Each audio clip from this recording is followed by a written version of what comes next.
And now let me bring in Makram Rabah. He's a lecturer in the Department of History at the American University of Beirut in Lebanon. Thank you so much for joining us, sir. Now, Trump has for the first time officially voiced his support for a two-state solution, and he also said Israel has to do something for Palestine in exchange for his recognizing Jerusalem as the Israeli capital. Will Trump's new position be able to budge Israelis and Palestinians at the same time? The main problem here is not him declaring that he is supportive of the two-state solution, but rather that all of his actions and his statements previously have been very destructive and very negative on the actual attainment of a two-state solution. By jump-starting the process through declaring Jerusalem as the capital for Israel, he has ostracized the Arabs and had made it more difficult for the Palestinian authorities to actually negotiate. He might have his heart in the right place, but his actions are definitely not in the right place, particularly when it comes to the idea that, as he said himself, he considers the Palestinian question as a real estate dispute. This is not a real estate dispute. This is a fight over history, it's a fight over land, as well as a fight over philosophy. If this is a Jewish state or a Jewish and Arab state, and all these issues are beyond the comprehension of Trump and his administration, who have taken a very skewed pro-Zionist approach, which has further and further alienated the Arabs from any potential talks about peace in the region. Mr. Rabah, let's also take a look at this now. In the Israeli Prime Minister's speech to the General Assembly, he also made fresh allegations about Iran's alleged nuclear program. Take a listen to this. Today, I'm disclosing for the first time that Iran has another secret facility in Tehran, a secret atomic warehouse for storing massive amounts of equipment and material from Iran's secret nuclear weapons program. Netanyahu said the facility is just outside the Iranian capital. He said Iranian officials are keeping tons of nuclear equipment and material there, despite the 2015 deal designed to keep it from obtaining nuclear weapons. He also called on the world to join new U.S. sanctions on Tehran. Iran has dismissed the claim.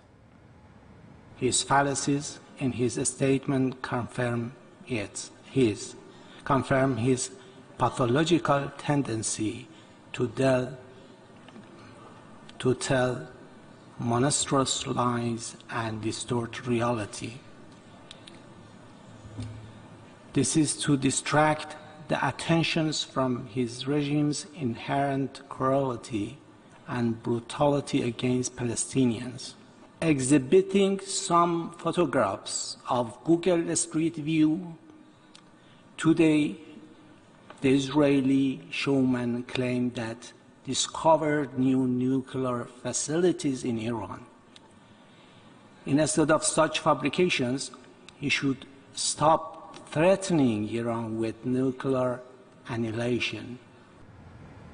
And now we want to talk more about this, and let's get back to our guest, Mr. Rabah. Netanyahu made a similar accusation against Iran in May, and it was cited by Donald Trump when he withdrew the U.S. from the Iran nuclear deal. What effect might Netanyahu's speech have this time? Definitely Netanyahu is a master of populist rhetoric, and he has been always trying to hammer in the idea that there's an existential threat against the state of Israel, particularly by Iran and its nuclear problem. One of the main reasons for Trump's withdrawal from the nuclear deal was not the fact that Iran is accumulating nuclear weapons, but rather of its behavior in the region, and by trying to meddle in the affairs of these Arab states, and by fueling the Sunnite Shiite civil war in a way.